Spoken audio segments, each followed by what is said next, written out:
Welcome back to the Evolv Podcast. I'm Rhiannon. And I'm your better host, Brendan.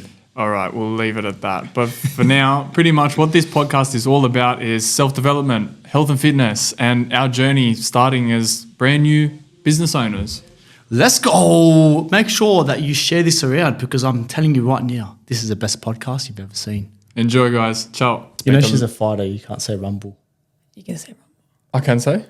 Or I can't say? You have to get into Let's get ready to rumble. Yeah, you gotta get in. You have to say with chest. Oh, okay. Let's get ready to rumble. Oh, that's good. There we go. I've been practicing. That's good.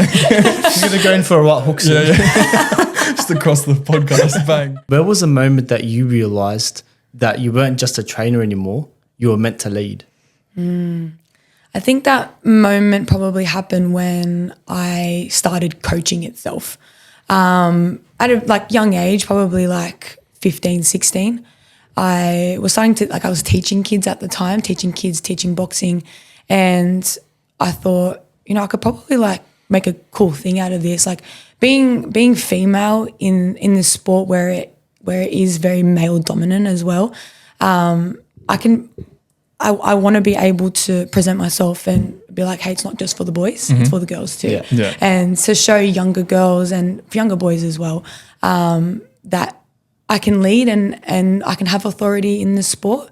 Why not? And it went from there. That's how it kind of pivoted. And I was like, let's go far with this. Yeah, I feel like you can make a big impact as a woman in the sport as well because you had a few fights, didn't you? Had a few fights. Yeah. Had a few fights. I love it. I love boxing. I love the confidence that it gives everyone, not just women, but I love boxing's for everyone. Yeah. Boxing is for everyone. And whether if you just want to hit pads, you want to hit bags, you want to hit someone else, it's for everyone. I want to hit this guy sometimes. Yeah, and that's okay. And that's okay. So what's the record?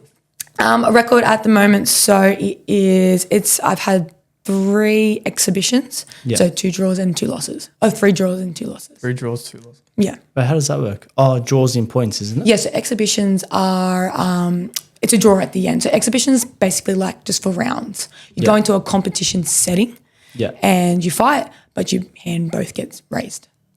Okay. Yeah, both of your hands get raised. And it's a good way to experience. An entry level Yes. thing. Yeah. So it's a good way for you to experience the whole competition itself so it doesn't go on your record, basically. Okay. So it's a good way. It's a good way. I really, really love everyone to do exhibitions. It's a bit of a stigma that, I've done a few exos, this and that, but it still counts. You're still fighting. Yeah, you're still fighting and you're still punching someone. Good experience Definitely. as well. You get the whole experience. Yes, it's the whole thing. Yeah. Yeah, you're in it, just without the record. And that's okay.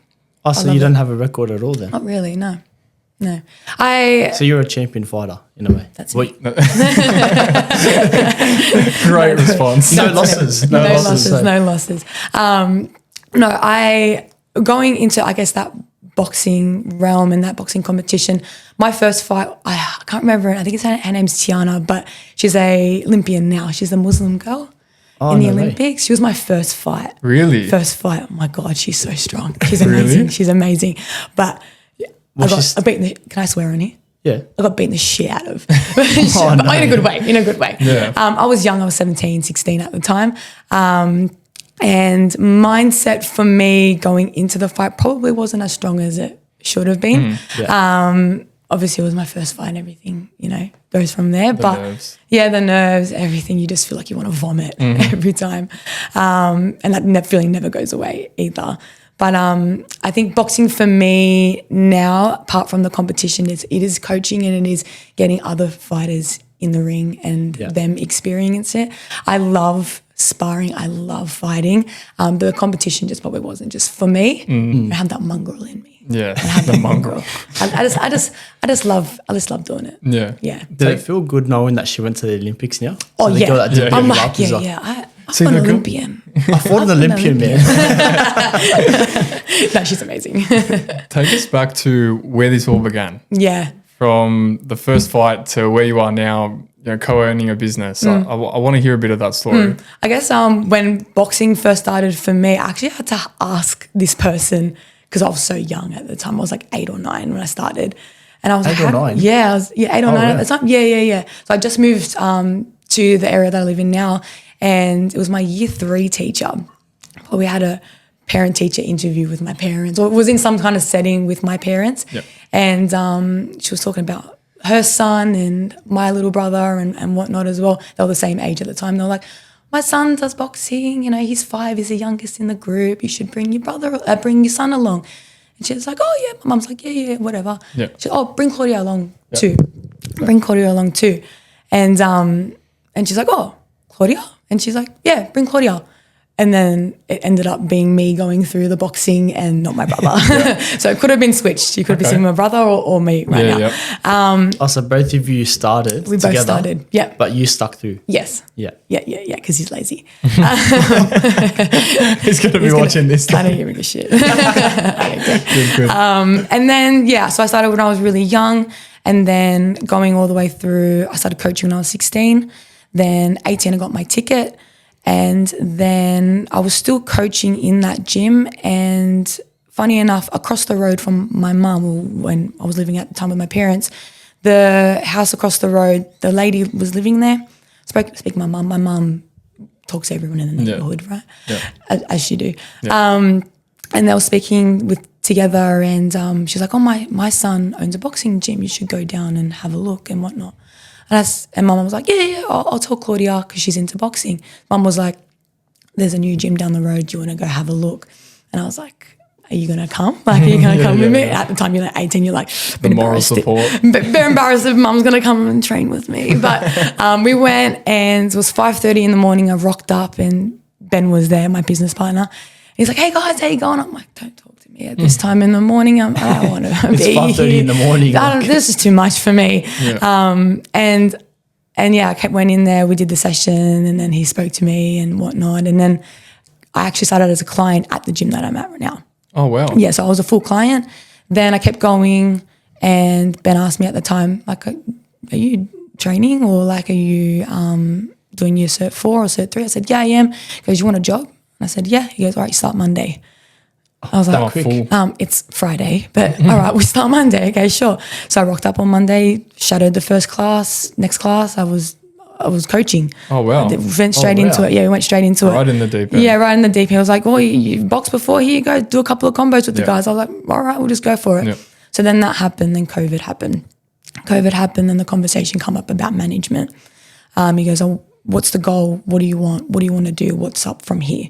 And I said, I want to start my own business. Like I want to be in the boxing realm, and I want to be, I want to be I want to be an owner of something. He goes, okay, get back to me, get a little bit of money together, and we'll talk from there. So I just worked my ass off for like 2-3 years. Cafe, petrol station, overnights, going from the gym to the petrol station to sleeping, gym, petrol station, Didn't shit stop. hours. Yeah. Shit hours. Because I wanted it bad.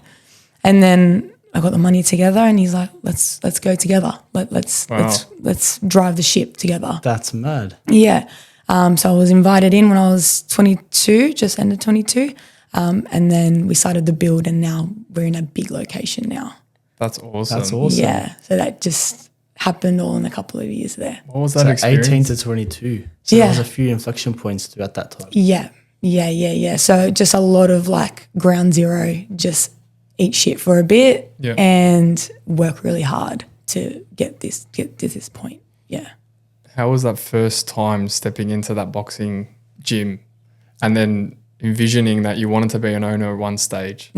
Like what was going through your head at that time? I think the whole build itself was amazing going through it. Like I'd never built a house or built anything. So I was taking every step with intent and like seeing like what do I go from here? What happens next? Like what's the pathway all the way through? And then as soon as we stepped in the gym, the certifier, like Benjamin, I'm gonna like freak. The certifier came around, making sure everything's ticked off. We can start trading. Yeah.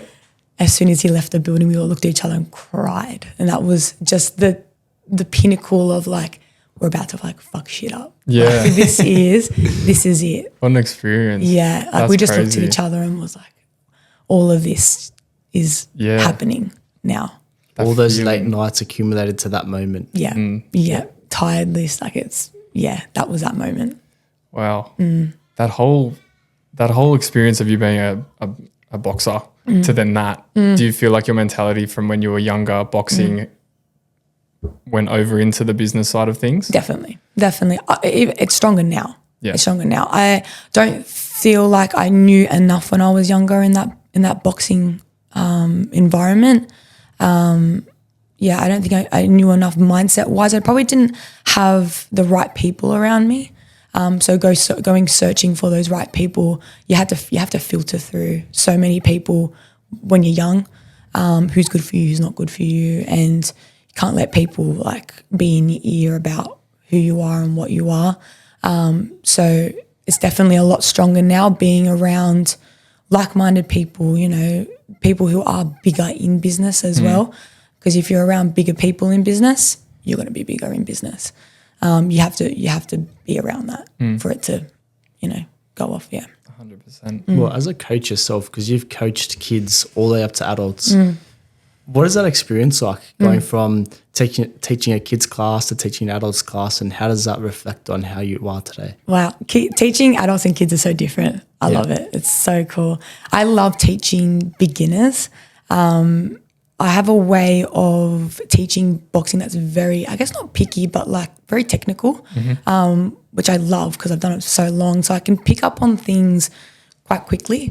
What works, what doesn't work for everyone. But teaching kids is fun. But it's so different. But for kids, you have to be their role model in that scheme. Like, with that role model, I guess, title, they look at you like you're God, basically. And you have to take that so seriously. And when little eyes are looking at you, it's like, I want to be like you. Like, I want to box like you. Like now, because I'm head coach of that kids class, I have so many more little girls in there. It's probably more flooded than anything. So we started from boxing gym when I was 8. I was the only girl in there. Now it's like 50-50. So Wow. it's really, 50-50? yeah, I would say about 40, 60, 50-50. And those girls smash it. Like, I love it. But then going into adults as well, girls want to bang. Like, it's they want to do, and they want to be comfortable with a coach. So having that is really cool. But I love teaching adults as well. You can be a little bit more harsher and more mindset on them. But with the kids, you got to teach them life skills. Yeah. Yeah, because it goes hand in hand. How do you feel like you achieved that? Like, you got to the point where you're able to create an environment that was safe for women to join and join the boxing ring? Because boxing's not serious. Like, you have to make it so lighthearted when a woman or anyone, you have to make it fun. You got to make it lighthearted. If you don't want to go in the ring, don't go in the ring. Like, it's okay to do that. And if you want to learn how to box, like, let's do it in a fun way. Let's put some analytics in there. Like, I teach a hook, like, there's a pizza on top of your arm. Like, if you're going to take your elbow down, it's going to fall over. Yeah. What favorite pizza do you like? Like, it's conversations like that that make it so lighthearted. It's like, I'm comfortable now in a sport where it is, a bit vicious or violent. I like that pizza analogy. Yeah, it's good. Yeah, I've got heaps more of those. Don't worry about that. Yeah, I got heaps more of those. But you got to make it fun. You got to make it fun. You got to make it comfortable, because it's daunting, especially for a one-on-one, and especially for a group as well. Like, both coming in, you don't know like what's left and right. So you got to make it fun for everyone. And when you say fun, I feel like you've talked about the fact that you've created an environment that's safe for women to join. You've made it enjoyable and fun. But do you also take people to the next level if they want to as well? Definitely. Yeah. Definitely. So we have a group of amateur fighters as well. Who, if we have both. So if you want to have it for fun, you go for fun.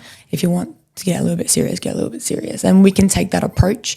We do fight camps. We do charity fights. We raise money for kids with cancer, with Camp Quality. So we do that. Do you host them? We don't host them yet. coming soon. But we're a part of ShadowboxHQ. we're a part of we enter a competition that runs it. We do it twice a year. It's a 12-week camp, sort of like the Corporate Clash, but a little bit different, a bit more amped up a bit. It's called Sydney Contender, and it's a 12-week camp. You go through the reins of what it's like to be a fighter, and then you get in the ring with other gyms. At the end of the 12 weeks, wow. Yeah, and it's fun. It's really good. So if anyone wants to go down that realm, we can definitely do that. Or if you want to go into the amateurs, let's go into amateurs. There's a part in the amateurs where you have to be coachable. You got to do things yourself too. You have to be individually motivated and disciplined, because only so much a coach can actually do. Yes, exactly. But yeah, we definitely have that in the gym as well, amateurs. That's awesome. Was there ever a point that you felt like you were in over your head when you started this whole business venture? Yeah, I didn't even know what I was doing. I was like, just sign the contract. Yeah, just get the ball rolling. Let's just do it. I don't even know what's going to happen. Yeah. But let's just do it, because that's life. Yeah. You just take a risk. And you always knew you wanted to run a business of your own? Yeah, I did. I feel like everyone does want to run a business of their own, and it takes that person to do it, do it right, and go through the shit and go through the hard points. But I always knew when I was in high school, like, HSC wasn't for me. And I told my teachers that, and they're like, Claude, I'm not going to push you. That's on you, dude. Like, if you don't want to do it, don't do it. I said, I'm going to go in business. And they're like, yeah, whatever. Like, I reckon every high school kid says that. But yeah, I did it. And I, like, when it opened, I messaged a business teacher. Like, I had my business teacher. He was amazing during high school. And I messaged him, I did it. You actually messaged him back? I messaged back, and I said, like, thank you so much for everything. And I was like, I did it. I built a business. Like, that's awesome. I'm in it now. And he's like, just go for it. Yeah. Yeah. So that's cool. What was the scariest part of, like, that whole process? Scariest part, the unknown. Yeah. Just the unknown. The never-ending pit of the unknown. Yeah, just being in the pit of that too. So just the unknown, what's going to happen, and the darker days of being in business. Like, when I signed that contract, I reckon everything under the sun would have went wrong in that first week. Yeah, of course. Everything under the sun did. And I was like, why the fuck am I doing this? Yeah. Like, why did I do it? The world's on top of me right now. Yeah. How do I get out of this? Yeah, I was like, I'm looking through the contract. I was like, how long do I have? But no, in all seriousness, like if I'm in, I'm in. Yeah. And I want it. And I want it bad. Is that how you always been? Yeah. So Yeah. How was it boxing as a young woman that didn't have like a high percentage of women in your class?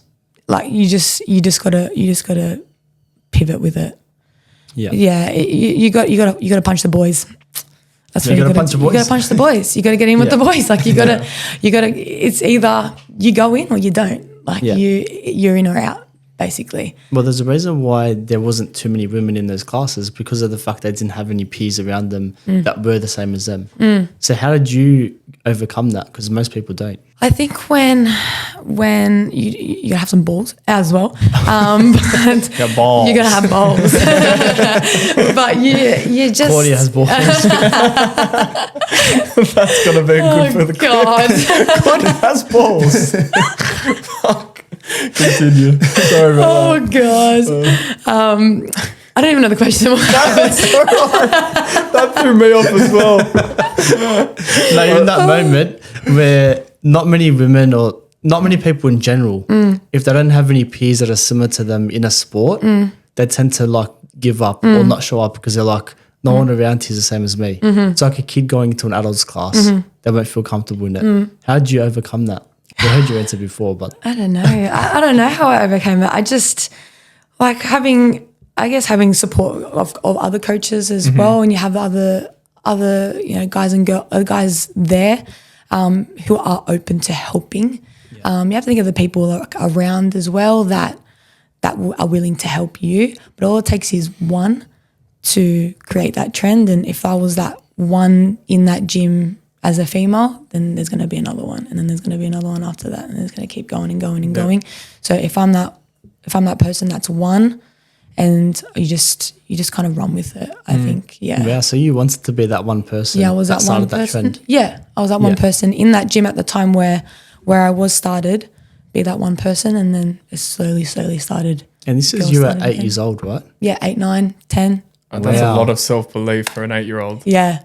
So you were a leader from a young age. Yeah. Yeah. And I want to, we just want to be that. Yeah. And now it's gone into it. And now you lead the group classes. We lead the group classes.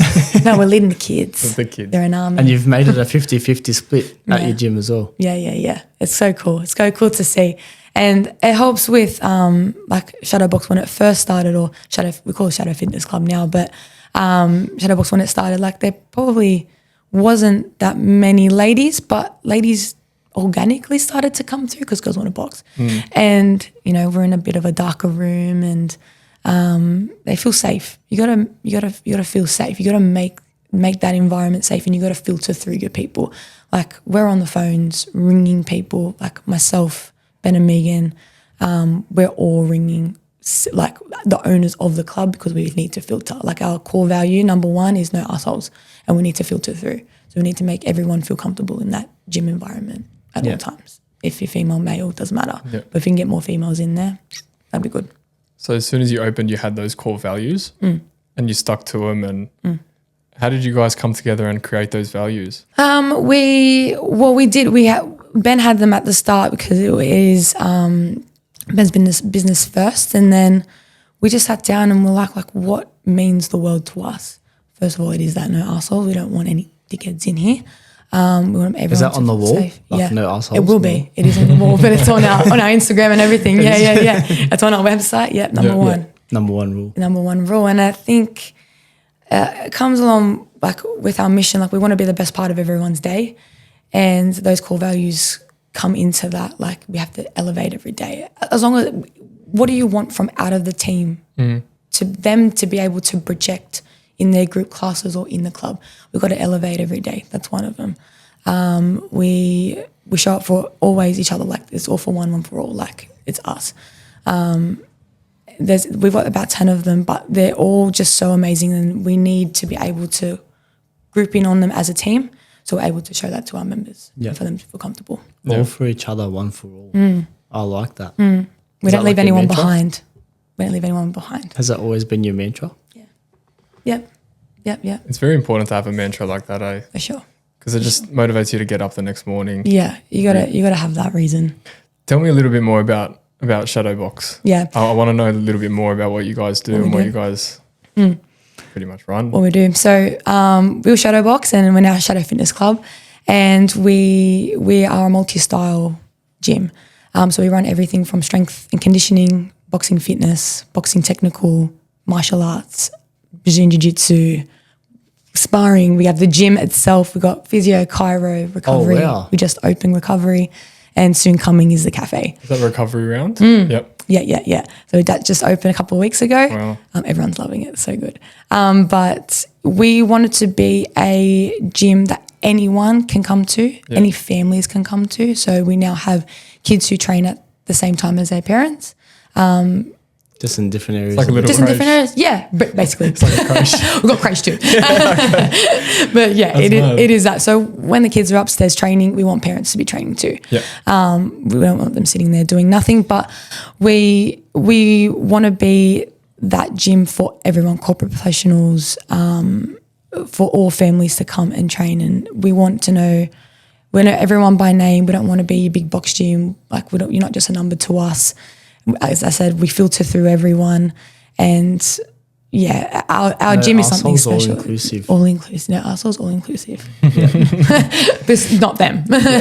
Just not them. Not them. But so you started off as a boxing, but then what made you shift over to including the jiu-jitsu, including the strength and conditioning? We wanted a spot for everyone. So many people have different memberships. Yeah. Like you go Anytime Fitness, and then you have a Pilates, pack, you have boxing that you do down the road. We want everything all in one. It's just easier. One big hub, come train. You can come do whatever you want. There's different classes on different days, and you can come use the gym in your own time as well. So we have that access as well, which is a lot of group fitnesses probably don't. But yeah, we have that gym. You can come do a normal session or you want to do a class. It's up to you. But community is the biggest part of our gym. Like I cannot explain the community that we have. They're something special, and I love every single person so dearly. Like I know, like we know everyone so personally on a personal level, and everyone just gets along. Like even if you're going to do your own gym session, everyone still comes up to you and says, "Hey, how you going?" Like it's still, it's not mad. like don't come see me. Like you're in like, and that's what the big box gyms are like. Yeah. It's intimidating, and we don't want people to Feel like be focused on themselves and feel intimidated too. Yeah. We want to be the place where you actually want to come to the gym. Yeah. Yeah. It's a very scary thing to do, like commit to a gym. And how did you know it was the right thing to do? Was it a feeling? Was it? Yeah. Or was it? Well, I signed up. Yeah. You know what I mean? So I signed up when I first started. So why wouldn't anyone else? If I was my own client in that gym, then why wouldn't anyone else be in there? It's just like, I need to be there in there too. You know what I mean? We're still running. We're still training too. Yeah. So if I'm going to sign up, I signed up. Yeah. So should everyone too. So you want the mini Claudia army behind you. Let's go. We're on. I'm ready to lead, guys. You mentioned about community. Do you believe that your passion for what you do has created the community you have today? Yeah, definitely. Community and doing heaps, being so active in your gym as well. You need things to be shifting all the time. You need to keep it new. You can keep it fresh. You need to do challenges. You need to do a free event. You need to do everything to be able to keep people engaged, and bringing groups together builds the community, not just classes. You see the classes, you go, hey, how you going? You sweat it out and then you go. Yeah. No, we want to be able to, like we do camp. Like we do a weekend camp. We get people to bond. Like a retreat? Like a retreat, yeah. We're doing it at Bulleye Beach. But we do heaps of events, and that's how we gain that community. Everyone's supportive and everyone's there all together, meeting new people, and we've made lifelong friends out of the gym as well. So you get heaps of people just going out for coffee and doing all that as well. So that community is just that it is that gym has to have that community. Yeah, strong that's community. actually sick because you obviously started off with the boxing and that was the main focus. But then those boxers would have had other gym memberships because they wanted to do their strength training. Right. Now you're like, you know what? I don't want you leaving my gym. I'm gonna come to us. Just stay here. Just stay here. That's all right. All that we don't have is beds, so you can you can stay for as long as you want. Oh, we don't. You can go home, sleep, come back. We've got meals, we've got everything. Showers as well. Showers as well. Oh my god, you're sorted. That's the next step, beds. Yeah. Just little pods, sleeping pods. We're like in the ring and we're on sleeping bags. That's the best. And this whole mentality of you being a boxer, opening up the business, it's just compounded now to where you are now. Now you're on a podcast and it's just taking yourself to the next level. Yeah. And I'm loving the journey. Yeah, that's awesome. It's so much fun. A big thing about, obviously going to the next level, do you ever feel like there's a point where you burn out or feel tired? Well, yeah, definitely.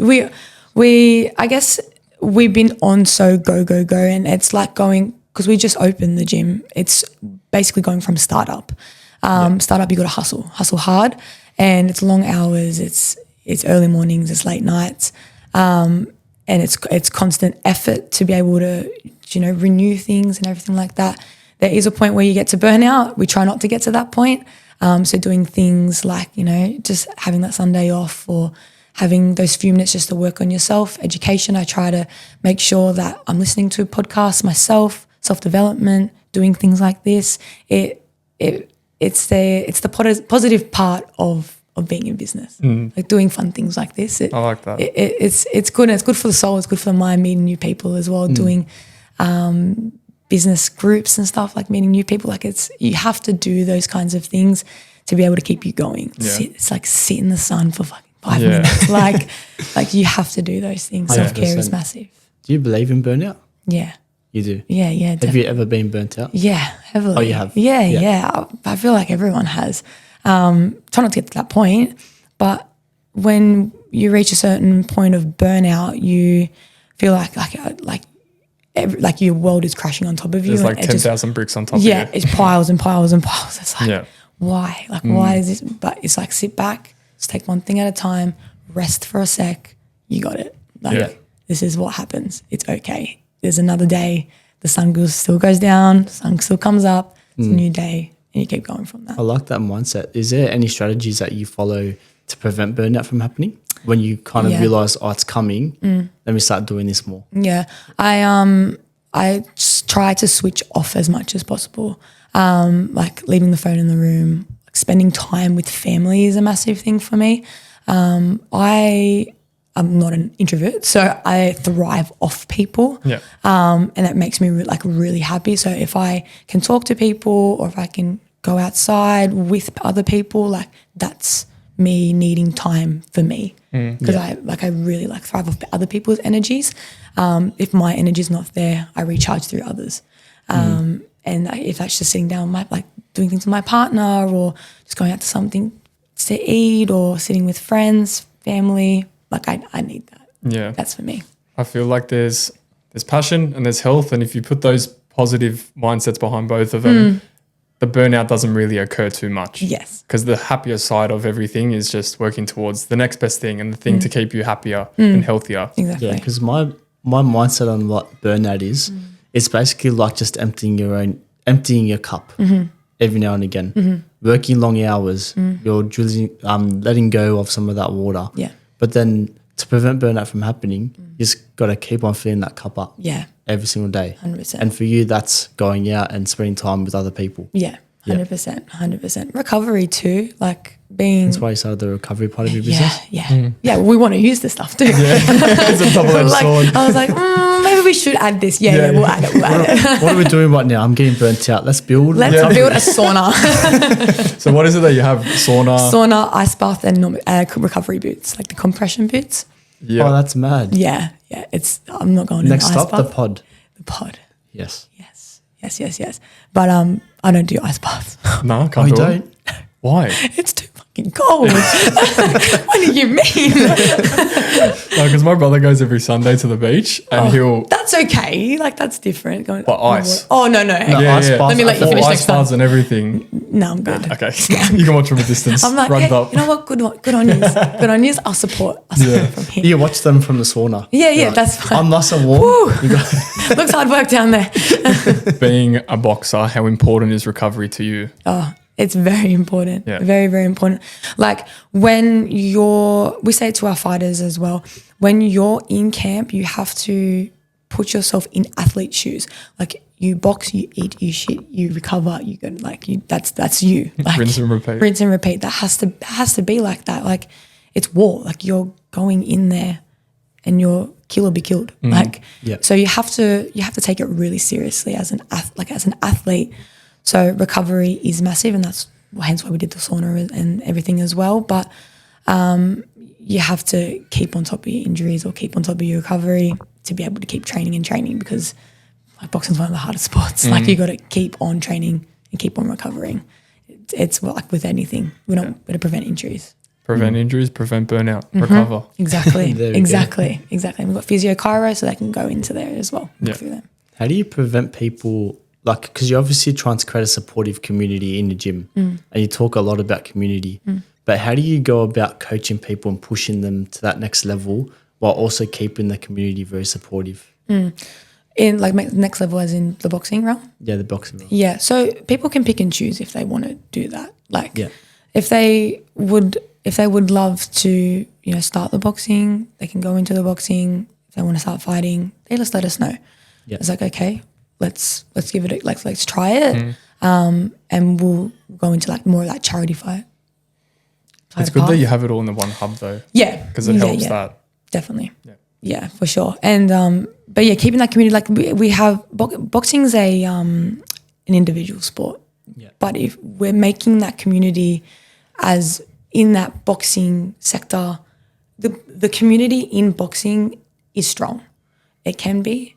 But when you're individually going through your fight by yourself, it's really difficult. So having the team backed behind you, we find heaps of the teams that we see at the boxing fights as well. like they've got a full team and they're laughing and they're doing it and it just creates camaraderie and it creates that community. It's not serious. Like you get in the ring, yes, you box, it's the sport. It's like you go and play soccer. You train and then you play. Yeah. It's like boxing, you train and then you get in.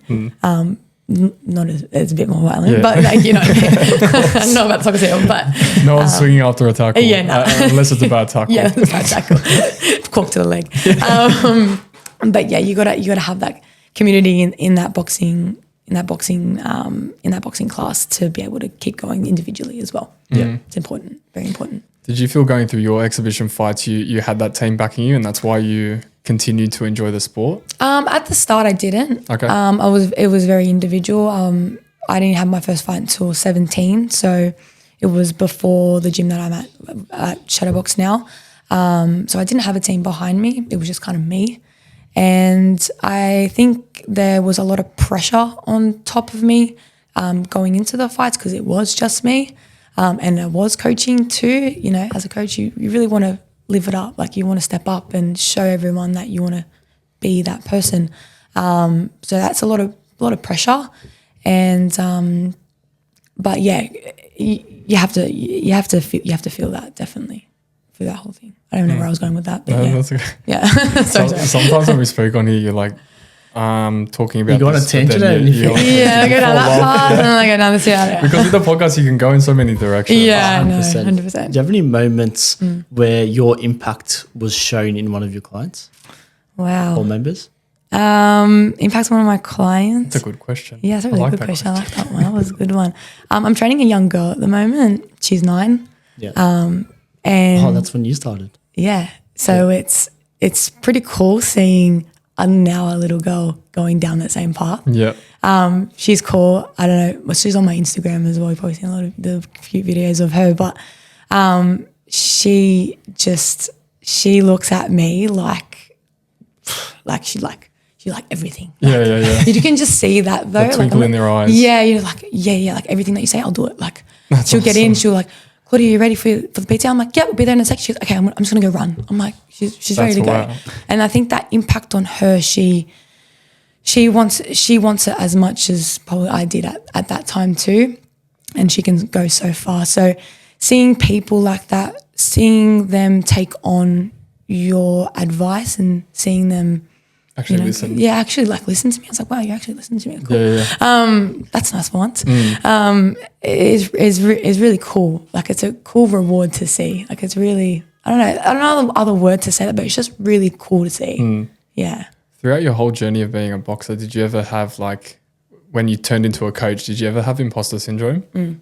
Heavily. Yeah? Heavily, yeah. Yeah. I feel like everyone has it. Everyone has it. And whenever you do something new, you're always going to have imposter syndrome. For sure.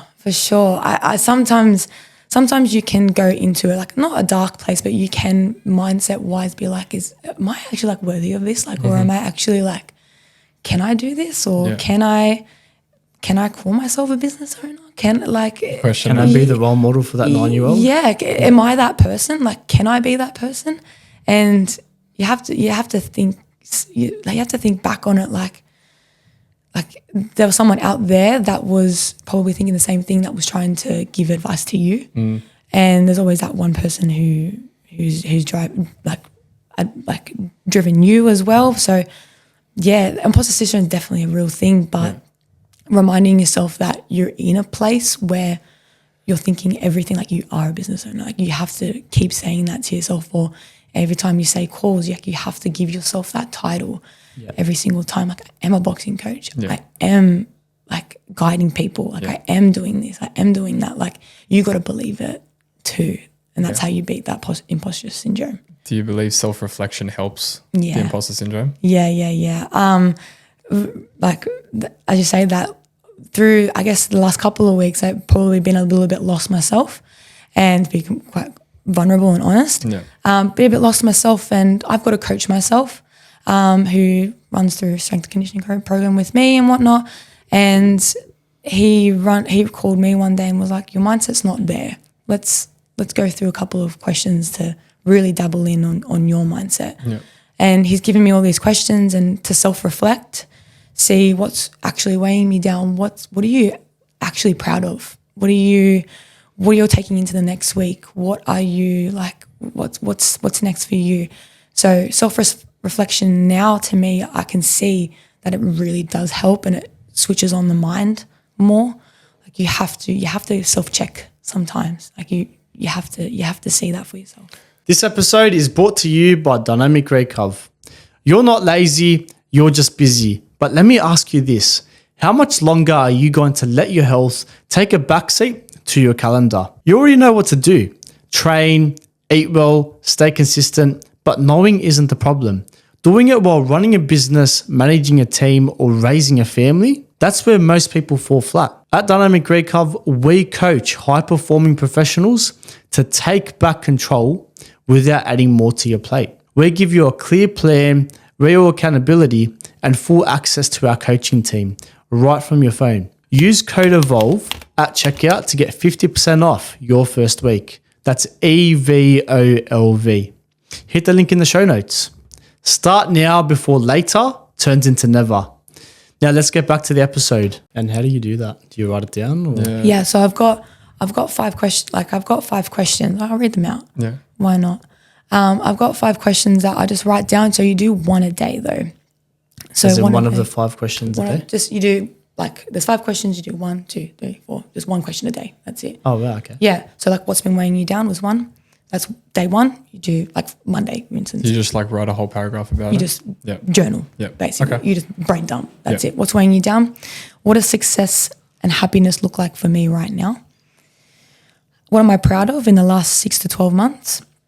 What habits make me feel at my best? And just pick 3 big ones and 3 small ones. That was actually a really hard one for me. Really hard one. 3 big ones, 3 small ones. Yeah, that's like habits. You got to think of like habits that you do that make you feel at your best. Like things you just do. You just do every day. You just do every day. But what are the habits of that? Like what are the habits that you do? And what do I want to let go of going into my next week? Wow. So those were 5 questions that he gave me. I like that. Yeah. That's big. Yeah. There's 5 questions that he gave me. And this is your PT? Yeah, my PT. Yeah. Yeah, I've been with him for like 3 years now. So he gave me that because I'm in a different life now. Like 3 years ago, I was just like, let's just put on muscle. Like, let's just look really good. Yeah. But I want to get jacked. I just want to get jacked. Like, let's put the weight on. Like, let's lift heavy shit. But now it's like, I don't have time. Like, not have time, but I do make the time for it. But you have to. It's mindset wise now. I'm in a different life and business owner. Like, I'm ground zero. Like, You're not a boxer anymore. You're a business owner. Yeah. You're there to be the role model for those 9-year-olds. Yeah. Mini Claudias. Yeah, mini Claudias. We need mindset for them. The Claude Army coming soon. How important for you is it to have a coach? It is really important. I think strength training for me didn't come naturally. I only started strength training probably when I was in TAFE. Didn't come naturally at all. That was when you were doing your set 4, Yeah, right? 17, 18. Yeah. Yeah, so it didn't come naturally at all. But you were boxing your whole life. I was boxing my whole life, so I knew that path. I knew how to box, but I didn't know the strength or anything. You know how to hold up the pizza. Yeah, I can't hold up the pizza. I knew how to do that. Hold some pads, but I was like, yeah, I'm good now. Like, I'm set for life. Española doing that. I just thought of that. I don't know why. Sorry. Oh, God. But yeah, like I only knew that. Like I only knew how to box. Like I only teach how to box. So it was really important for me to get a coach who knew strength training. So I took that on board as like a bit of a mentor. Bit of a mentor, and like how do people go through their strength deficits, surplus, how to gain weight, like all that kind of stuff. It's very new to me. So I did the journey. You didn't do that in boxing? No, not when I first started. Cut weight or anything like that? No, I was little. I was like 50 kilos. Yes, that's right. Yeah, nah. Unless you were at that elite level, would you be probably going through that? But you're doing exhibitions. Yeah, so nah. Okay. I didn't drive for it, nah. But yeah, so I didn't go down that path of strength training or anything like that. So it is really important for me for someone to keep me in check as well. Yeah. And yeah, it's good for me to have a program there and me doing something. Like I don't have to think about it. Yeah, the accountability is there. Yeah. So it's good there as well as a coach. But yeah, he's been really good. Yeah, because you coach a lot of corporate clients now as well, because you've mentioned them a few times, and you'd probably relate to them a lot more now because you're essentially becoming more like them. Yeah. where you're working big hours, you have less and less time for yourself, less and less time to train. So that's why you've got the coach. And how do you feel like that's related to how you coach those corporate clients? Yeah, just I guess relating to if they are striving for health and fitness goals, like I can sort of relate to that on where in your day can you make time for doing this, this and this, or how important is this for you? Just a priority? Like we can make time if we need to sit down and plan your day, we'll plan your day. And it's good for a corporate professional because they need to have time for themselves. Like you can't like be, we do. You can't be in the papers or in the computer like the whole time. It's important for you to move your body around and make sure your mind can switch off as well, and then go back to work when it needs. Yeah, it's like your ideal client is you, and you're just figuring it out. I'm just figuring it out. Yeah. I take myself as a little test dummy.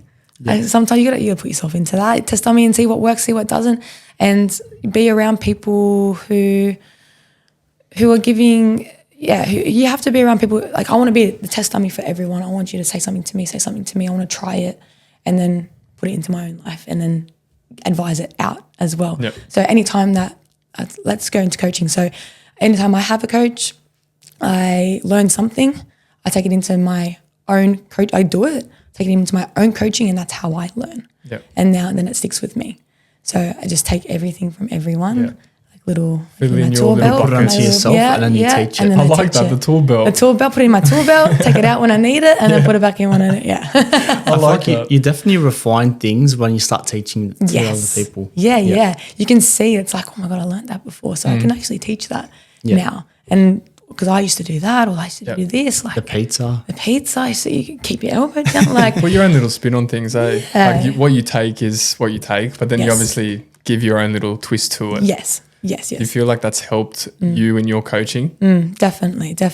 You have to. Like, I can't say exactly the same thing as this person said on that. Like, I got to make it make sense for me too, and that's how I make it make sense for everyone else too. Yeah. Yeah. What message would you want to leave with younger girls? Like your 9-year-old girls that are coming through the Shadow Fitness Club, what message would you want to leave with them? Be brave. Be brave. Be brave. Be brave in everything that you do. Just give it a go. Be courageous. Be brave. Do the not normal. Like just do something different and run with it, and really go for it. I think that was a message that I really would love to give like my little self. Like just be brave and go for it. I was just about to say that. It sounds like you were talking to your younger self. Yeah. What would be something that say you're on this podcast now, what would your older self want to look back on and be like, wow, I did that? Yeah. I think my older self would be like, good job. Yeah. Like really good job. Like good job for sticking it out and being the change in the family, or being the change in the school, being the change in the friend group, that you're doing something different. Like don't be mediocre. So that's probably what I'd say for my older self. Yeah. When you were younger, did you have any limiting beliefs when you were going into boxing or going into coaching, and how did you overcome them? Yeah. Limiting beliefs, I probably would say more so mindset, like probably like when getting in that ring, it's like I'm scared. That's probably where my limiting beliefs are, like I can't do it.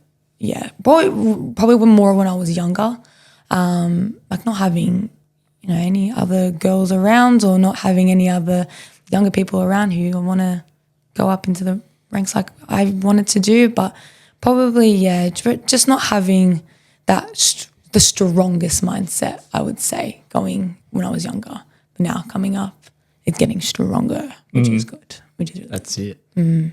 But we're both like massive on habits. What are some habits, because I feel like you've wrote some already this week. Yeah. What are some habits that you follow through with week to week that keep you grounded today? Sun is a massive thing for me. being in the sun. Why is that? I don't know, I just love it. Like I hate the heat. It feels so good in the sun. It's so good. I have to sit in the sun. I get a tan. Yeah, I just like that's a big habit. Like if I have a spare moment, I have to sit in the sun. Like I have to. Like I'm gonna try walk outside the gym. Yeah, like no, literally. Yeah. Like we have the garage door, and then the sun peeps through about 8:30, and I just sit there for just a second. I'm off, guys. I'm off. Just keep me. I'm just sitting on the grass, and I'm like, "Where's Claudia?" I'm just in the sun. I'm in my sun dome. Leave me. Yeah, leave me alone. Don't talk to me. Then you yell to your class, "Pizza, guys, pizza!" Cheese today. Oh gosh, one that I do with the little kids actually. Okay, I train like little 4-year-olds. I go uppercuts. Yeah. Show me your biceps. Oh yeah. Because they're 4, they have they're like Show me your muscles. Show me your muscles, and I'm like, all right, show me your muscles. And they're like, I'll go around and like touch them. I'm like, ooh. I said, but 5 push-ups. Let's do it. 5 push-ups. And they're like, it's pumping it out. Snap it back into reality. Yeah. They do little chin ones, don't they? I know. Or their hips just go. The head bops. Yeah. They're the first. Oh my God. They're like, yeah, show me your biceps. So pizza and biceps. It's a good one. Pizza biceps. Pizza and Do you biceps. enjoy training the kids? I love it. Yeah. It's so much fun. It's so. What do you get from it? Oh, just like sometimes I just like end class and I'm like, God, that was fun. Yeah. Or like, gee, that was a workout. Like itself for me, it's half an hour. Like, I'm just like, but they're so like bundles of joy. Like they don't even know how to box. They don't know what's going on. They're just going for it. But it's so much joy, and you see their faces, and they're like I really want to do this. Like, and they on their little gloves. Like it's just cute. Yeah. Like I love it. So do you believe your passion stemmed from when you were younger? Yeah. Into that group training setting? Yeah. Definitely. I love a big group. Yeah. So good. So you've steered You get away. your energy from there as well. So you've steered away from the more one-on-one coaching and now more so group? Yeah. Why is that? I love one-on-one. I wouldn't say like I'm confident in showing people like more strength and that conditioning. Probably just not my forte. So I know my niche now. I know I can work with beginners and I can work with fighters and boxers. So that is my niche, and I go down that path. But group classes is just where I vibe and thrive and perform. Like as soon as I put that mic on, I'm like a new person. Like this is my stage. Performance, Claudia. Yeah, this is like rave. Like we call it the rave cave. Yeah. You know, The rave cave. Yeah, we call it the rave cave or the party room. Yeah, the rave cave. And I just love it. Pump the music, tell everyone to just bang it out, and it's just so much fun. That's awesome. So you found your niche and just rolled with it. Yeah. How did you find your niche? I just like starting from young, and seeing how I can articulate different techniques through that. I think I had a bit of a knack with it, and it helps being female as well. Girls want to box with girls, and I found that niche that I can sort of relate to them, and found that niche through that. So I just kind of stayed with it. It's a good advantage for me. There we go. Yeah. And we talked a lot before about burnout. How do you handle pressure? Like from clients in the business or social media? Yeah. Handling pressure, pressure's like, you make diamonds out of pressure. Like Pressure makes diamonds. Yeah. So pressure's good sometimes. So you look for it. I don't mind it. Yeah. Yeah. When you back up against the wall, it's like, You're like, let's yes. go. It's here. It's coming. It's there. It's a little bit shit, but Like that it's first there. week when you opened up the gym. Yeah. It's like that feeling. Yeah. Yeah. It's good pressure. I don't mind a little bit of pressure. Yeah. It keeps me on my toes. Yeah. Yeah. It keeps me still grinding the cogs. Yeah. I feel like you can build the ladder to get you out of the hole. Yeah. You've got the tools for it in the tool bag. Yeah. The toolbox. And if in the tool belt. The tool belt. Tool Sorry. My tradie, geez. Yeah, sorry.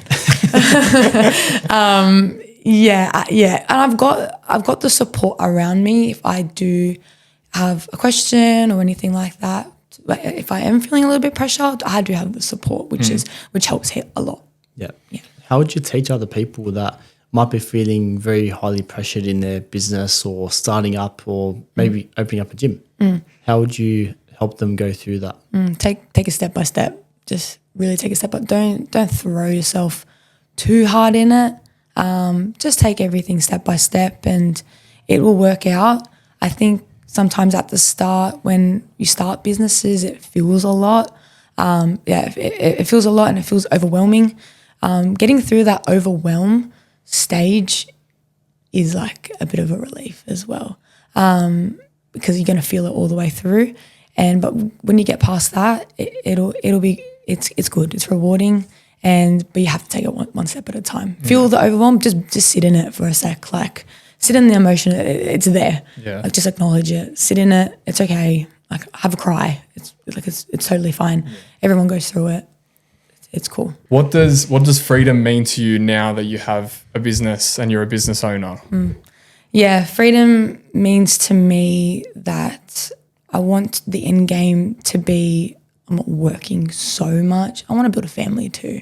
Like, that's my end goal. I want to have freedom for my family, financial freedom, being able to have freedom out of my day to do things as well. I'm not that I don't love work. I love work. But yeah, I think financially free and the end result to build bigger things like houses and investments and starting a life with my partner, like that is the end result, and that's really what I want to. That's what I really want. And the business is an asset now that we're able to grow and keep growing. And with all successful businesses comes to a point maybe sometimes we sell or we keep going or whatnot, depending on the path you want to go down. But freedom for that is that for me. Like I really would love to go down that path. Like, that's my goal for a big family. Yeah. Like, I really would love that. A big family. Not too big, but big. How do you define success? That's a good question. I defined success in things that you really want to do. Like, if you don't want to do it, it's not successful to you. Success is it's your path as well. Like, success means so many things to so many other people, and I think success for me is being really happy. Like, that's all I really want. Like, it can be money, it can be everything, but just being genuinely really happy is successful for me. Like, that's what I genuinely want to sit back, feel weight off my shoulders, and be like, everything's okay. I'm really content. Yeah, everything's okay. Yeah. You seem happy talking about your story and your gym and everything that you've created so far. Yeah, I am. It's so much has happened in the last probably like 5 years or so, and I just love every single part of it. Like there's so many ways that it could have just went really wrong. Yeah. And I look back the other day at what I was proud of. I was proud of just sticking to it when days I just really just wanted to quit. Yeah. Like, I just wanted to pick it up and be like, no, I don't want it. Is this really for me? Like, I don't know if I want to go through it, but I am really happy where I am, and I work really hard, and I can work ethic just. Work ethic is next level. Next level. It has to be. Like, for me, it's I'll do hours. Like, I'll do 24 hours. Like, I don't give a shit. Like, I'll go and go and go until I'll bleed. Like, I don't care. It sounds like that within this podcast, you've just summed up 5 years of your whole experience. So now you get to go back and watch this podcast. Yeah, it's pretty cool. It's awesome. It's really, really good to see. There was a podcast where Brendan interrogated me. I know it's a little bit off topic, but I'll come back. Yeah. And one of the questions that my brother asked me was, what's your peak? What do you believe your peak is? I wanted to ask you that question. What do you believe your peak in, over the past 5 years and continuing would be? That's a good question. That's a really good one. Peak. What's your definition of peak? Oh, by the way, he didn't answer it. I didn't answer it. No, I did. I said that my definition of peak is different to what his question was relating to. Yeah, but he didn't know his question. I knew that his question was about peak, so I gave my definition of what peak was. And my definition of peak was that there's multiple peaks in a mountain. There's not just one. And there's always a different peak to go up to. You can go back down because you will never be able to get to the top because you won't be able to breathe. But there's always something that you can work towards. So I wanted to ask that question towards you. Yeah, that's a really good question. I really like that. What's the peak for me? I feel like the peaks just keeps going higher and higher now. I like that. Yeah, I think now, like, being young in business as well, like, you're at beginning. Like you're still at You're the a baby. bottom. Yeah. You're just born. Yeah. Oh my God, the amount of times I get that at work. Yeah. You're just a baby. You're in the feeder just stage. started. I'm Yeah. just a baby. You're just taking your first steps. Okay. Exactly. Just taking the first. I feel like maybe when I started coaching, or just sort of, yes, when I started coaching, I think that was just the baby steps there. Yeah. That's the first peak. You're at the ground, basically. And I think just every year or every 6 months or so, I just kind of get higher and higher. I feel like I see myself learning a lot more now, and I've taken that more on board. So the peaks definitely get higher and higher, but we're not quite at the top or anything. I don't think we could ever really typically be at the top until we get to the top. Yeah, exactly. And what your definition of top is. Yeah. But yeah, I think I think it's just one thing at a time. Yeah. One step at a time. Yeah, the way I define peak was, for someone like C-Bum, it was getting his 5th Olympia. He wasn't going to be able to beat that. Yeah. That's his like athletic peak. Yeah. Yeah. I think anyone can beat that. No. That was mental. That's mental. Oh my God, I hate 6 back to back and then walking home. Surely the judge's card is just like C-Bum. Yeah. Before he walks out, here you go, take that. Surely it's that. Hey guys, can we leave? It's already been decided how we're going. In terms of peak, like where I'm at now, I think I'm at peak, not totally peak, but like I'm coming up. I'm learning a lot more now. Yeah. Like being with business coaches as well, and taking a lot more things on board and doing things. Like you can take a lot of advice on and just not do shit about it. But taking people's advice and then listening to people and doing it is like, I think we're like building big peaks now. Okay. Yeah. I like that. I think we're at that stage. Yeah. where I I'm, like that. Taking people's advice really on board and trying things now. It's like, oh, this actually works. Like, yeah, that actually works. Yeah. Yeah. Now, when it comes to business, is it also good to have an open mindset when it comes to the collaborative side of things? Yeah. Everyone, like you gotta help everyone. There's enough business for everyone to go around. That's very true. For sure. Like you gotta be open to everything. It's not this way or the highway. Like you gotta be open to everything. And especially being young, like I just take every little bit of advice on my shoulder as much as possible. And you just take it in. Take it in. Take it with a grain of salt. Yeah, take it with a grain of salt, exactly. And you don't say, oh, that's wrong, that's right. Like you just take it, sit with it, see if it works, see if it doesn't. Make it work for And you. on to the next. Yeah, you're just open-minded about it. Take everyone's advice on top. So yeah, I think it's really, really good to be open-minded, especially in the business space. What do you do when motivation isn't there? Discipline. Yeah, you just gotta turn up. What's your definition of discipline? Like, I'm gonna swear, like, fuck your mood, stick with the plan. Do it. Then just do it. Yeah, you got tasks to do. You got people. You got 300 people in the gym that are counting on you to show up. You've got a family to create freedom for. Exactly. So you got to think of that reason why every single day why you wake up. I wake up, it's fucking 4 o'clock in the morning, look to my side, I'm like, I do it for them. Yeah. Like I do it for him, or I do it for mum and dad, or yeah. I do it for my future do self. it for that, yeah. Like I'd love to, like a massive dream. I'd love to like retire from my parents, like Of course. pay their mortgage off or something, you know what I mean? Let them Like, kick their feet up. yeah, like they did. They took me everywhere, you know what I mean? Like give back. Who was your biggest mentor growing up? Biggest mentor. I had a couple. So I had my old boxing coach, Ronald. I still talk to him to this day. That's like awesome. he's like 70 something now. Still have a chat, have a yarn. Like he just talks. Bless him. I love him. He's the best. So he was my mentor growing up, and then definitely my business partner, taking me in and on the reins and teaching me basically everything I know now. And your family. And my family. Yeah. It's on camera, so they're gonna watch. I was getting there. Oh, sorry. Definitely. Oh, and don't forget your brother as well. Oh, God. You opened up a can of worms You've there. opened up everything. Gosh. Well, God, when you if were it- 8 to 9 years old, Yeah. he gave you the opportunity to run on your own in the boxing And you ring. took it. I took it well. I took it well. He was just lazy. I didn't have to take it from nothing.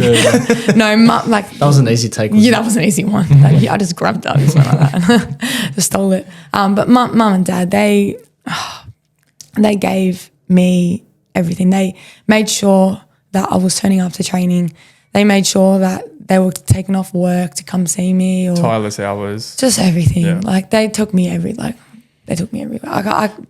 I can't speak more highly of my parents, and they've seen me grow up to now owning this business, and they're just like, go, like do it, like no hold back at all, no hold back.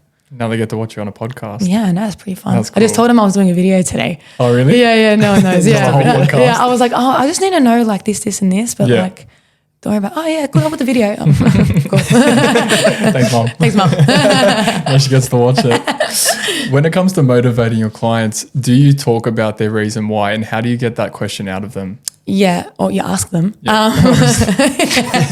What's your reason why? No, like especially when someone's coming on board, or when they're boxing as well. Like you have to go down that path. Like you really do have to ask them, like, why are you doing this? Like, what? Why now? Like, Yeah. why now? Why And are are you doing an this? asshole? Yeah, no, you're an asshole. Like, you're not. If you're not, I can say How'd here. you go? If you're not, bye. But yeah, you have to like. I always like we're in sales a little bit as well, and we ring people who inquire, but why do people inquire? That's the big question. That's the big question, and you got to get that out of them. Like it's not just, oh, you just saw your gym, just wanted to pop in. Blah, blah. Yeah, No, mate. Sometimes it's like getting blood out of a stone. Seriously. Oh my God. I'm like, okay. Yeah. Well, let's go into that. It's like, what are you doing now? Like what's, and There's then 10 what's- other gyms around the corner. why don't you come here? Exactly. Like, what is your why? Like, why today? And why are you asking me for my help? Yeah, why not 5 years ago? Yeah. What's costing you 5 years ago than what it is now? Like, you have to really go into those questions. Why? Oh, I just wanted to join a gym. Okay, tell me a little bit more about that. Oh, I just have to lose some weight. Well, what does it mean to you if you lose that weight? Oh, it's gonna mean this, this, and this. So if you lose that weight, you can go and play with your kids, or you can do this and that. Yeah. And how would that make you feel if I could help you? Or how would that make you feel if you're in this space? It'd be the most to us. Like, you got to really dive in and ask those questions. Tell me more. Why this, because everyone has a story and everyone has a reason why they want to get into fitness and motivate. And you have to link that back to if they didn't turn up for consultation, or if they didn't turn up to the class, like if you didn't turn up at 5 a.m, you said you're going to come. Yeah. Why didn't you come? Oh, Aren't you doing this for your kids? Yeah, Aren't you doing literally. this for this? It can be heavy. Like, it can be heavy on a client sometimes. But You're creating a community that way. Exactly. And there's other kids, like there's other parents and kids around that are doing the exact same thing. Turn up for your kids, turn up for you, turn up for others around you too. Yeah. Like, people count on you, and you have to count on yourself. The thing is, with our industry, there's a lot of emotion that goes behind what we do. Yeah. Like, obviously what we do is we coach people, but their reason why is so important. Yeah. Their emotion comes out. The hard questions come out. Like, Brendan was asking me hard questions the other day, and I'm like, he just kept going, why, until it came out. Yeah. I think I said why like 100 times. It was about 100 times, Yeah. and I just couldn't get the answer out, but I knew I had the answers. Yes. So everyone has those answers. Definitely. It's just how willing are you to keep digging until it comes out? Yeah, you got to build rapport too, like that trust as well. And that's why that community is so strong, because the trust is all there with all coaches and all of our staff and all of the owners. Like, you have to build that from the community. Do you 100%. If you don't ask that why, it's just another number. Exactly. And we don't want box that. gyms. We don't want that. We literally, we want you to turn up the gym to go to the gym. Yeah. We want you to train. We want you to feel healthy. We want you to feel great in your dress or your pants. Yeah. Like, there's more mental clarity as well. Everyone is very different. I understand that. We understand that. Do you believe that there's a point within their fitness journey that they start to trust the trainer a bit more and open up more emotionally? And what do you think that period is? I really think so. I think seeing the coaches open up first, being vulnerable, is is the stage where others can be vulnerable Yeah, too. it sets Once the one, stage. once one starts, it can tend to open up, and one-on-ones are really good for that too. Like if we ever need to, or like want to dabble into someone a little bit more, I think if they need that, we will book one-on-ones with them. We will do one-on-one coaching and just talking to them, just casual, like family, whatnot. But yeah, building that trust is just a huge thing, or you're just not going to go as well. You don't trust. Yeah. Yeah. It's like I can't trust you with my workout, basically, if I don't trust you with my life. Yeah. Yeah. Being a boxing coach, we always talk about this. It's probably something that we bring up all the time, but the difference between a personal trainer and a coach, or a boxing trainer and a boxing coach. Do you believe there's a difference between the two, and what do you think they are? Yeah, there is a big difference. Coaches coach life, like skills. Coaches are there for you when Shit hits the fan. yes, 100%, 100%. Like being in those shoes. Like Yeah. when shit hit the fan, I was like, I'm not doing this workout. Fuck this workout. Like I don't want to do it. I'm off it. I don't want. Okay, give yourself a day. We'll go into. This is my coach talking to me, and coaching me through all those questions and everything like that. That's a coach being with you. It's not. Let's pack it up. That's it. We're not coming back to the gym. We're cancelling. It's picking up the phone. Why weren't you in today? What happened? Tell me why. It's you. That's a different. Trainers just like turn up. You just do the session. Hey, do 10 push-ups. Sweet, you're all done. Yeah, Later. sweaty. See ya. In and out. Yeah, I know. Coach, and then boxing coaches, boxing trainers, boxing coaches, boxing trainer. Yeah. Could probably just holds a couple of pads for you. Pretty much. Yep. It fixes a few things. Yep. Yeah, we're good. Let's do that every week and charge X amount. Boxing coaches. Wow, there's going to amateur bouts. Like there's no cost involved in that either. Doing the training sessions itself, trying to get the matches, the matchups behind the scenes, looking at videos, the mindset behind it. It's everything. Well, it's how you've It's like set a up your manager. whole gym. Yeah. Because you've created the recovery center for the Yeah, boxers. are you recovering? Like, You've created the strength and conditioning section for the boxers. You created the jiu-jitsu fights, the jiu-jitsu areas in case I want to go to the UFC, yeah, you know? So exactly. you've made it all inclusive. So then when they walk into your gym, every kind of aspect of their coaching journey is covered. Exactly. And how do you split up your time? Because I feel like as you start building that business or building that gym, you're going to have less time to be a good coach. So how do you manage doing that? Yeah, this is a good one because this has only just kind of like come up. Yeah. Structures, and I'm slowly like now calendarizing everything and tasking things now. You never had a calendar before? No, I've got one, but just haven't like no. Oh my god, no. I have. That stressed me out. You've never had a calendar before? What's going on? Like What's a calendar? blocking. How have you lived? I said that to everyone as well. Yeah. No, I love calendars. But like, what do you call it? Properly structuring everything Yes. in those time blocks will make us feel like we're doing a lot productively, and then but we're doing heaps, but you got more free time to do more. Does that make sense? So yeah, it's sort of like I'm dabbling into it, making sure that everything's up to scratch and blocking out everything, make sure our tasks are good. So it's not new for me, but it is getting more high level. It sounds like you're becoming more specific with Yes. your time. Yes. Yeah. Yes. And that's will help with my coaching. Like I coach at different times as well. Yeah. More evenings that time, and but I only do like evening time slots. Yeah. So you've structured it so you only coach at specific times. Yes. And you switch that gear on and off. Yes. Yeah. Yep. I like that. When it comes to writing up your calendar, in the beginning, were you just putting big blocks of saying like PT, Yep. education, Yep. swim, train, eat, Yep. and now how does it look? It's like admin, this. Let's task admin, Okay. Sales. Who am I calling? How many dials? This.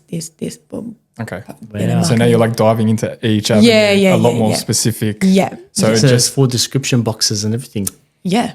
Yep. I have Google Calendar, and then you got your Google tasks, and that like links together with that. you just wake up and okay. I can breathe a little bit Yeah, easier now. everything's. I did everything. We talk to a lot of business owners, and I feel like they don't feel like they've accomplished a good day unless they've ticked off all these things on their checklist. Do you feel like that? Yeah. Yeah. Yeah. That's you. I was speaking to Ben, my business partner, about this one. He's like, you don't go to bed until everything's done. That's him to me. That's exactly And I look at Ben and I'm like, yes, okay, no worries. You don't sleep until the last tick He's like, is if done. you have to, I think he said to me the other day, he's going to laugh at this. If you need to train at 10 o'clock at night, you train at 10 o'clock at night. I'm like, okay. Okay, I will. Okay, boss. Okay, boss. I'll do it. It's good that you have that relationship with your business partner. Yeah, 'cause he's cool. That's the relationship that me and Brendan have. Yeah. We roast each other. We Yeah, go off yeah. at each other. There's Yeah. high and low moments. Yeah. How important has it been for you to have someone to do it with? Yeah, no, massively important. Ben's is older than me. I think he's about 10 years older than me. So he's been a big driver in my whole career. Basically. Like an older brother. Yeah, like a big brother. And Like Brendan, he's been my big brother. Oh, that's so cute, man. He's turning red. Got big love hearts on the. Yeah. You know when you do that to the FaceTime now? now? Then the love hearts come out. I'm like, so how's your relationship? Yeah.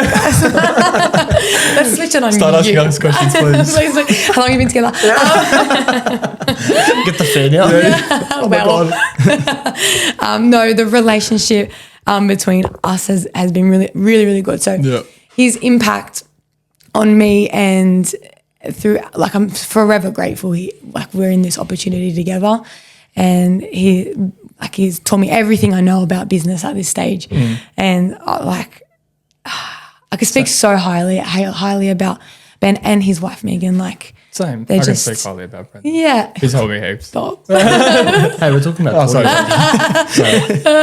I was thinking about Brendan all the time. No, so that's fine. It happens when you're in love. detour. Sorry. But them two, like, they're just the most amazing. They're taking me on board, and That's good. I feel like a little sister. Like, yeah, I'll do this, and this. You tell me whatever you want. Is she involved in the business as Yeah, well? yeah, she is. Yeah. She's co-founder, so they're husband and wife. Oh, cool. and amazing. then I'm Kamama's director. Yeah. That's awesome. It's pretty cool. It's What a cool. There's three of process. us together, so it's cool bouncing off each The other. family dynamic has started Yeah, from the yeah, top. yeah. It's pretty cool. And now you're on board with it. You're part of their family, and you're Yeah. creating that for your family. And Yeah, it's I cool. feel like family's a very big part of Huge. who you are. Huge. And we are one big family at That's Fitness awesome. Club. Yeah, Yeah. that's community. That's Wow. family. And is there any gym rule that you live by, the no assholes policy? Culture is strong. Culture is strong. Culture is strong. That is like, it's on the big back wall. It's like massive. Culture Yeah. is strong because our culture is so strong. And everything that we do is just builds the culture. And that's what people come to the gym for. I want to go to it any time and For the talk to- community and everything. Yeah, culture for the community. Culture. We live by 3 C's: culture, community, and competition.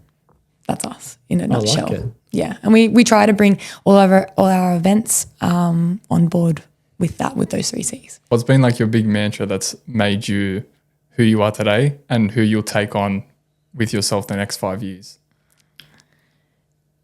Just like, I don't really have a quote for it, but it's just like, ride the wave. Ride the wave. Ride the boys. wave, boys. Ride the wave. Yeah. Ride the wave. I like, everything in life is gonna give you and throw so many things at you. So many Like, curveballs. That's one. So many curveballs. I was gonna say balls, but like I said before, so many curveballs at you. You just gotta ride it and go with it. Learn everything. Just take everything on board. Learn about the Yeah. barrel, learn about the wash, learn about the tide, learn Everything. about the tide coming in and out. That's it. Take one punch at a time. One punch at a time. I like that. Take one punch at a So time. it's 4 a.m. in the morning. You wake up out of bed. You've got zero motivation to just turn up at the gym that day. I didn't even want to think about it. No, I'm joking. You're looking at yourself in the mirror. What are you saying to get yourself to just block? Go do it. Like 1, 2, 3, go. Like, that's sometimes I definitely go. Like, if I'm doing a hard thing, it's 1, 2, 3, do it. Yeah. Just 1, 2, 3, go. I just count it down, not too slow, but like just quickly. 1, 2, 3. All right, go. That is a technique. Yeah. when you're doing something very scary, just do 1, 2, 3, just jump. Yeah, just jump in it. Like the beginning of a boxing match. Yeah. 3, 2, 1. The bell goes. Let's go. You're in it. Let's rumble. That's the wave you ride. Yeah. What's your favorite boxing combo then? Oh, that's a good one. I tend to fight more on the outside, so I'm a very long fighter. Are you orthodox or? No, you're orthodox. South- Orthodox, yeah, yeah. orthodox. I can fight both, but definitely orthodox. But more on the outside, so I like longer punches. Probably a jab cross and then a rear uppercut. Oh. Yeah, I love my uppercut. So jab, Cross, you got to pull it back. Yeah. And then you got to go for the uppercut. Yeah, it's a nice one. It's a nice one. Straight down the barrel. Straight in the barrel. Boom, straight I love boxing. But I could never get into the passion of it. I don't know why. There was just like that hurdle. I couldn't do it. Yeah. Did you ever do it? I entered. Oh my God, that's good. Yeah, I entered a 10-week winter warrior sort of thing. Yeah. That was in Sutherland, and I did one class and I gave up. One class. I don't know what it was. I know what gym you can go to. Yeah. What gym, Brendan? Shadow HQ. Oh, you flicked the hair out of the way as well. I kind of know a place. I don't know. I was I don't know. I couldn't commit to myself. I don't know why it was. Okay. I could never answer that question, but I was probably lazy. Probably a bunch of things, but It didn't have the why.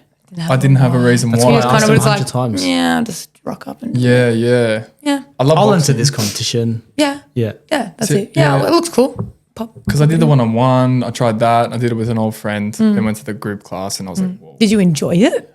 I love boxing. Yeah. But I had an injury, so that just pushed me back, and I was just like, Yeah, but obviously not You're enough. probably not in enough. you're probably in that mindset. I was like, I'm injured. I don't really want to do this. that's where I was. Yeah. So if you talked to Claudia, she would have asked you the why questions. Yeah. We would have dabbled into it, and then you would have been fine. Yeah. You would have been a professional boxer. I would have done an amateur fight by now. Probably. You could be on TV right now. Seriously. With Tim Zhu, you and him. No. What a fight. That Oh would my be God. mad. Just even fucking shake his hand with me, man. Mate, I've liked this podcast. Thank I you. really enjoyed it. I'm loving this. It's so good. Yeah. How's your first experience of a podcast been? This is awesome. Yeah. This is so much fun. I love it. No, thank you for having me on. This has been an opportunity. This is awesome. Yeah, it's good. Yeah. You get to speak your mind, Yeah. talk about the past 5 years. Maybe you've motivated him to become a boxer now. Where's the gym? It's Meeting Grange. Do you know where that is? 40 minutes from here. Yeah. We're in more of Around a the corner. Camden. Just around the corner. Camden area. Okay. Yeah. Southwest Sydney. Well, I meet her at the gym at 4 a.m. Yeah, we'll see you there. I'll have to get up at 2 a.m. 3 a.m. just to get there. Where can people find your boxing fitness club and yourself? Yeah, you can find us on Facebook and Instagram and on our website, so www.shadowboxhq.com.au. But on Facebook and Instagram, it's Shadow Fitness Club. And then you can find me at the Claudia Berry on Instagram. Thank you so much. That was awesome. Thank you guys for listening to this week's episode of the Evolv Podcast. Brendan and I have loved having you throughout this whole podcast. Make sure that you like, comment, and subscribe. And if friends are interested, share it around. Yeah, make sure you share and tag us on your Instagram posts, and I'll see you soon. See you guys. Little boogie to finish.